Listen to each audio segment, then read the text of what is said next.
ABC's international broadcasting service, the Australia Network, has been taken off air, and there are rumours several ABC programs will be cancelled. In the words of a niece at a Christmas party that's gotten a bit out of control, what the is happening with Aunty? On Sunday, Foreign Minister Julie Bishop appeared on ABC's Insiders program. No, not to cancel it, to bid farewell to international viewers. The Australian network is about to close down. We have an audience in about 40 countries in the region. They'll be seeing Insiders this morning for the last time. Have you got a message for them? Yeah, the ABC could continue with the Australian network. Could it? I swear I saw something about that in the May budget. The government will terminate the Australian network contract with the Australian Broadcasting Corporation. I'm guessing Julie Bishop knows some way to keep doing your job even though your contract's been terminated. Good news, Todd Carney. The Cronulla Sharks may have terminated your contract, but don't let that stop you. Just run out onto the field and start tackling people. But the Australia Network is just the beginning of the government's cuts to the ABC, as Communications Minister Malcolm Turnbull foreshadowed. Cuts have been made to the ABC in the budget, which we have said are a down payment on the review. That means we would expect more savings to be forthcoming following this process. Translation, I'm going to cut you now, but that's just a down payment on later when I'm going to stab you. The ABC is currently deciding what programs to axe to meet the savings targets, so let's take a look at what programs are reportedly on the chopping block. You've got the state and territory-based 7:30 programs such as 7:30 NT. Sorry, Northern Territory, you're going to have to get your investigative reporting from the NT News.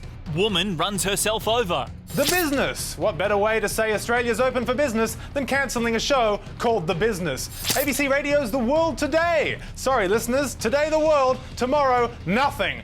And flagship current affairs program PM. Because why do you need experienced journalists to hold politicians to account when there are commercial radio hosts who do just as good a job?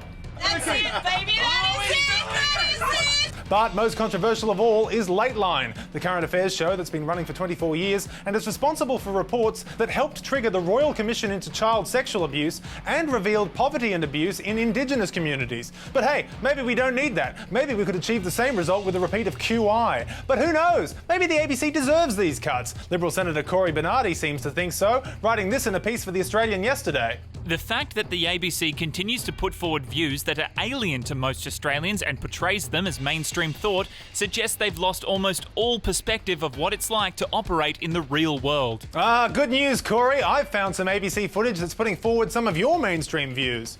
Senior Liberal Cory Bernardi was forced to quit the front bench for suggesting same-sex marriage might lead to acceptance of bestiality.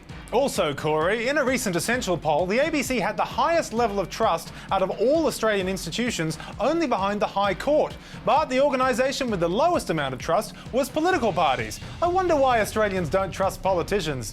No cuts to the ABC or SBS. Oh yeah, but I think we all know what would really satisfy the coalition, and that would be if the Australian Broadcasting Corporation became the Australian Broadcasting Corporation. For the roast, I'm Mark Humphries.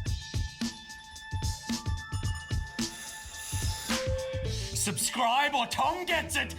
Wait, that's not gonna work. Everyone hates you. How about subscribe and Tom gets it? Yeah, that'll work. Thanks, Tom. No worries, Nick. Shut up, Tom!